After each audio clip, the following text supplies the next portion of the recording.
Since the outbreak took hold last March, there have been more than 20,000 confirmed or suspected cases of Ebola in West Africa. More than 7,900 have been fatal, with the vast majority of the cases in Liberia, Guinea, and Sierra Leone.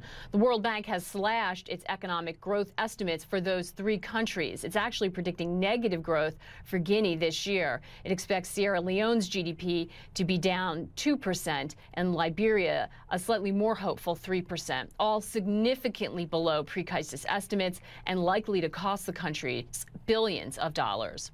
Joining me now from our Washington bureau is David Evans. He is senior economist for the World Bank's Africa region. David, thank you for being with us today. We just talked about some of those GDP statistics, but can you put this into human terms for us, the economic cost? Absolutely. Thank you.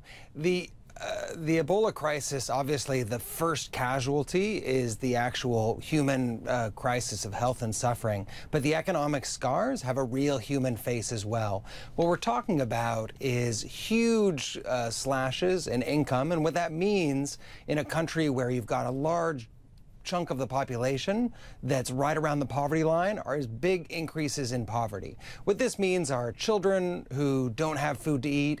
We recently talked to households in Liberia. More than 2/3 of these households in Liberia don't have enough food to eat as a result of the Ebola epidemic. We see the same kinds of patterns in Sierra Leone and Liberia. It means mothers who would normally take vegetables to the market to sell won't go because they're afraid of exposure to the disease. It means fathers who were working in shops have been sent home because there's no business. Really, this is felt in every sector of the economy and throughout the countries. It's difficult to talk about overcoming these economic problems when we're still in a situation where you have to be quarantined in order to get this down. Do you feel like the response has been strong enough? I mean, we just put the numbers on the cost. What have we seen in terms of response? We've heard some pledges, but as we've been talking about all show, there's a lot of worries out there. A lot of regions are struggling with their own economic crisis. Where are we in terms of matching up response to commitments?